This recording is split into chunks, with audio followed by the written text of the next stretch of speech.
గురువుగారు శ్రీ మహావిష్ణువు యొక్క దశావతారాలలో మొదటి అవతారం మత్స్యావతారం.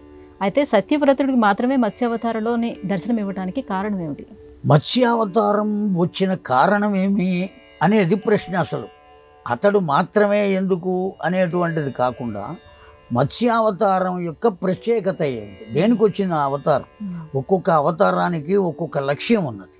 అలాగా మత్స్యావతారం దేని కొరకు వచ్చిందంటే వేద సంరక్షణ కోసం వచ్చింది. ఆ వేద సంరక్షణ చేయడం కోసం ఈ ప్రజాపతికి ప్రత్యక్షమై సాక్షాత్తు పరాత్పరుడే చెప్పాడు, ఇప్పటికి 7వ రోజున నేను మత్స్య రూపంలో వస్తాను.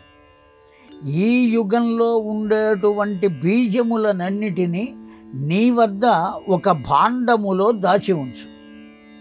అలాగే సప్త ఋషులను కూడా నీతో పాటు ఉంచు. మొత్తం అంతా ప్రళయం వచ్చి మునిగిపోతుంది, ఒక్క నావ మాత్రం ఉంటుంది. నీవు ఆ సప్త ఋషులను, ఈ బీజములు అంటే ఈ జీవుల యొక్క జన్మ రహస్యాలు, ఆ బీజములను వీటినన్నిటినీ నువ్వు తీసుకుని, సప్త ఋషులను కూడా తీసుకుని ఆ నావను అధిరోహించు. అప్పుడు నేను మత్స్య రూపంలో వస్తా. ఆ నావకు ఒక తాడు కట్టి ఆ తాడుని నా కొమ్ముకు కట్టు. నేను నిన్ను ఎక్కడికి చేర్చవలనో అక్కడికి చేరుస్తా అని ఆ సత్యవ్రతునకు చెబితే అతడు తరువాత ప్రజాపతిగా అయ్యాడు. ఆ సత్యవ్రతుడు ఆ బీజములను సప్త ఋషులను వెంట పెట్టుకుని ఆ నావను అధిరోహించాడు.